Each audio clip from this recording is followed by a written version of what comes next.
Is ADHD making school a daily struggle for your child? From missed assignments to dysregulated nervous systems, it's easy to get overwhelmed. So let's dive into solutions that can help your child do better at school. Dr. Roseann here, and we're talking about the impact of ADHD at school. And let's talk about what are some of the most common things we see, as well as what can we do about it, right? I'm all about practical solutions. If you're new to me and you're looking for help, you actually can join my free Facebook group by going to drroseann.com/group. And it's a place to get science backed solutions to help your child, not just today, but in the future as well. So let's talk about what are those common issues that affect kids with who struggle with focus. And sometimes it's ADHD, sometimes it's something else, sometimes it's dyslexia. There are a lot of reasons why kids struggle for focus, right? So number one, it impacts their attention and focus. When you have ADHD, alerting when you're supposed to is a challenge, right? And so that might mean they're missing bits of instruction. That it might be struggling with knowing when to transition because they might have missed that different point that the teacher pointed out. And certainly might mean that they're zoning out. And just missing whole gaps of things, which can really happen quite easily. Luckily, a lot of kids with ADHD are very bright and they have compensatory skills, but ultimately it means they're masking how well, how hard something is. So now, of course, when you're distracted, right, it can impact you not just in your academic work, but it can impact you in your relationships, you're missing cues. And that means that there can really be a social impact of it. And in that same part and social distractibility can impact you, but impulse control can impact you in the social. And it can be hard to distinguish sometimes when a child is on, the spectrum, autistic spectrum, or they have AUHG, or they have ADHD. It's hard to really tell when it's impulse control or a lack of knowledge. One of the ways when I used to assess kids was really to dig deep and really see, did they sort of know the question or could they really give you a response? And sometimes observing kids can give you a lot of information about their skills, and you need a skilled observer. I was always in shock sometimes when I would do an observation and a school member would do an observation, and we would just view it completely different based on clinical experience, right?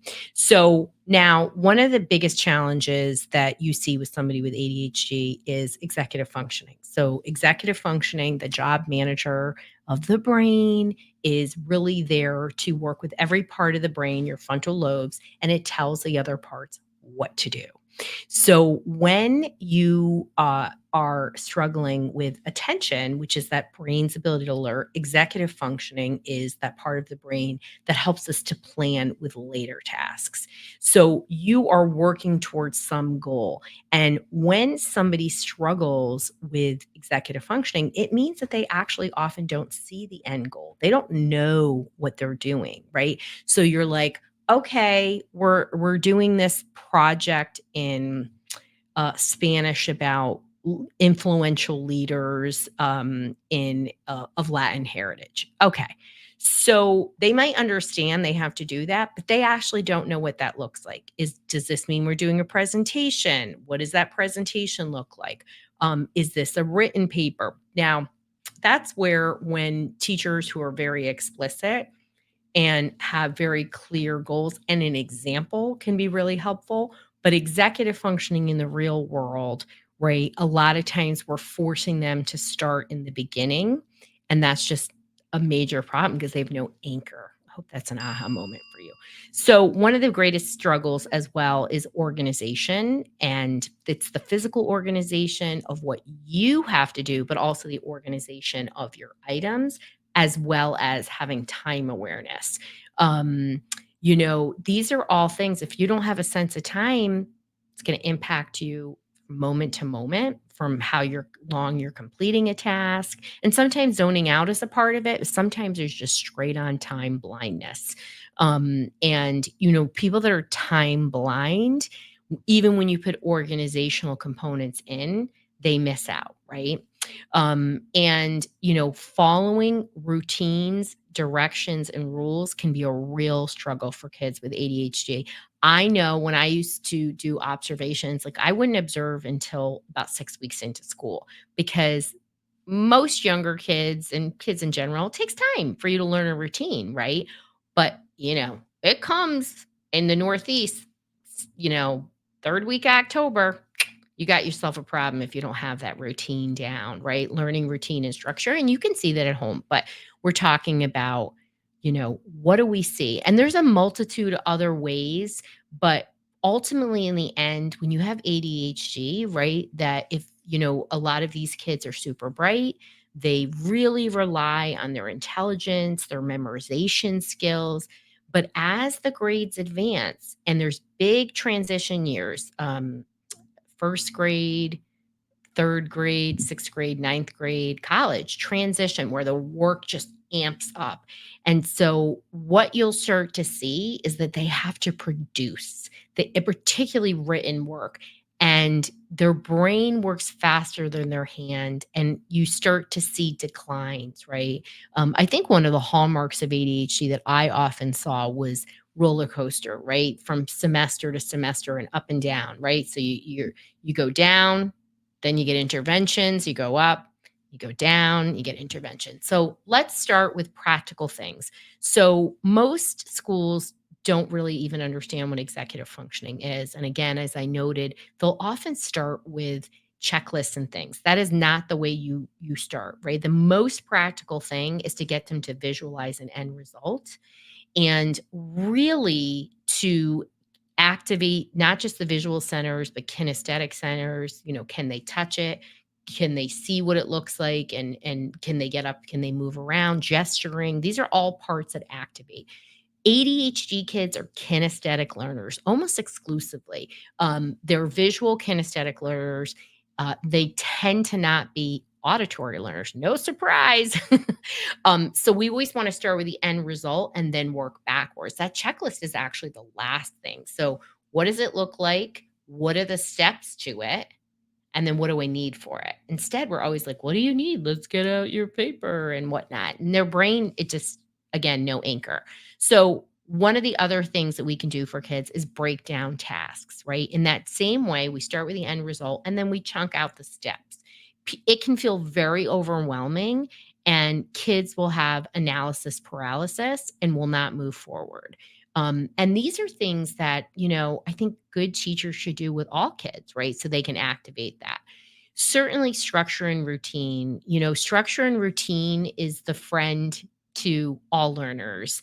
And kids with ADHD, right? That doesn't mean rigidity, but predictability helps to activate learning because they don't have to think about the basics. The structure and routine cements it and they can get to higher level work, right? And that is incredibly, incredibly critical for learning. Using tech, using things like Google Classroom, really ensuring that kids are actively using these things can be a game changer, especially if it's something that they really enjoy. But again, it needs to be part of the structure and routine. I mean, are you using timers, right? Put a label on it. It was so funny, I showed my entire team. They didn't know you could put a label in your iPhone on your timer. Dr. Rowe, I'm super techie, just want everybody to know. It was so cool. I was like, "I bet your kids all know this?" So making sure that whatever you're choosing has a structure and routine and the consistency because your kid doesn't learn in the same way and they need consistency. And guess what? We all do. Whatever you're doing, you wanna use positive reinforcement for attempts to do it and also successful completion. So the attempts, as I always talk about the baby who's learning to walk, you don't just cheer them on when they walk, you cheer for the attempts.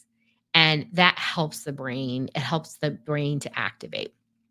So we always want to have good communication with our school team. Now, I've seen all kinds of stuff where, it's basically a battle. I've seen amazing communications between schools and families, but you want to have constancy. Don't just assume that it's getting done, right? And that means regular meetings, emails. You don't have to wait for an IEP meeting or a 504. Don't wait. Talk in between, right? Have some level of a check-in. And that also leads to a lot of kids who have neurodivergent brains, who are struggling in some way, shape, or form with learning. They often need school accommodations or an IEP. If your child needs special education, give it to them. There's no stigma attached to it. Often other kids have no idea. I've seen national merit scholars have an IEP. So it's different from when we grew up, right? Like when I grew up, it was the classroom in that wing, It's not that way. I mean, we're moving towards a wired uniquely brain, and there's a lot of kids that are different.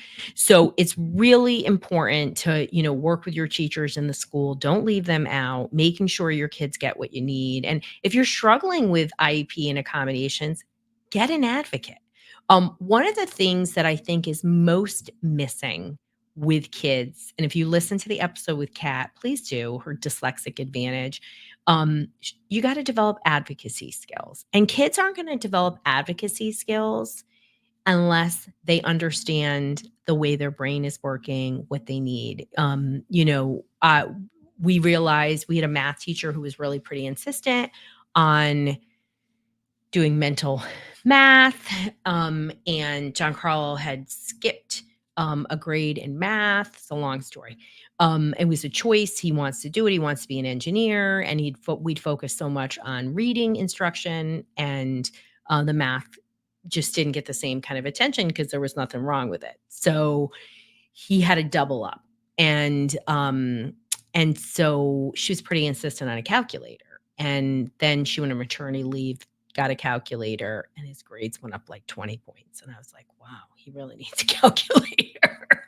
So this year came in, Dr. Rowe was like, I'm pretty easy until I'm not.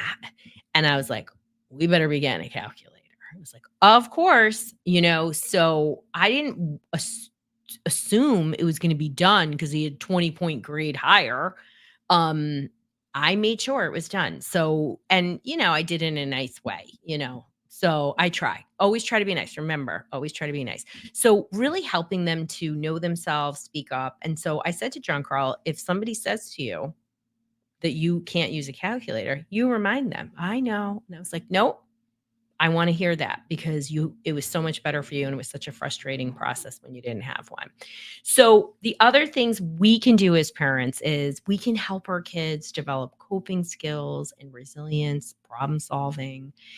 And these are things the school can help with because that's part of an IEP if your child has special needs.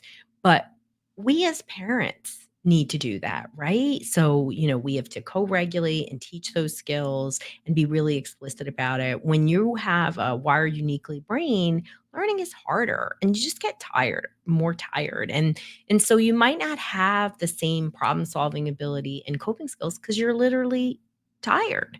But it's not a pass. You want to help your kids gain those skills because that is 100% the key to lifelong mental health is good problem solving, coping skills. And there's no pill that's going to give that to you. That is 100% learned. And even if your kid has a hard time with it, you can learn it, right? I think as parents, one of the things that you need to do is really build a network. Without a network of people who get you, man, it's hard. I mean, gosh, I've had to bag so many people, in my life and say, my God, they're not my people. And I found my people. If you are looking for your people, you're going to join our Facebook group. You're going to go to drroseann.com/group. And just know that, if you have a kid with ADHD, this is a wired uniquely brain. And some of the most successful people I know on the planet have ADHD. And some of my favorite kids, Aiden, if you're listening, you're a total man. You're like, I tested you 20 years ago. So you got to be like 35. Just so different. so unique and just the creativity. And so getting them to succeed in a world where we're always trying to fit you in the box is hard. And that's why getting them to advocate and love themselves is really important. So I hope this was an inspiring discussion, and just know you got this. And giving your kids the right tools is the path to really help them.